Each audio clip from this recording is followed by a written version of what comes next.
Për disa të herë është një nonsens parlamentar që në rendin e ditës të futen 15 deri 20 pika, sepse racionalisht do thotë që në asnjërin prej tyre të mos ketë një diskutim themelor, thelbësor për cilën duhet të diskutojnë në seancë plenare.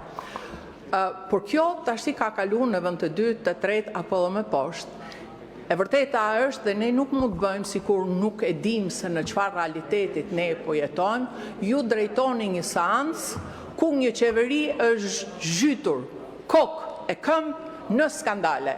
3 qerik të qeverisë nuk e keni më në karrigat e tyre. Po të përmendni emrin e një ministri, ai ik sepse ka frikë nga fjala ligj. Ju drejtoni një seancë me një qeveri të delegjitimuar moralisht, politikisht dhe publikisht.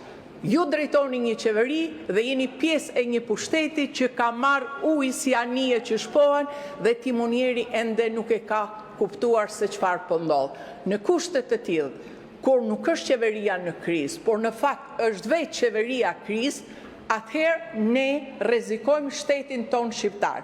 Ndaj dhe në këto kushte ne kërkojmë që të jeni të përgjegjshëm për situatën cilën ne ndodhemi, sepse nuk keni më majorancë. Për 3 muaj është përmbysur çdo gjë.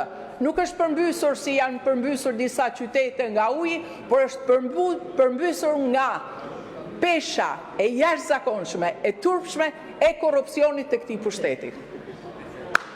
Faleminderit. Fjalën ka kërkuar zoti Erald Kapri për procedurë.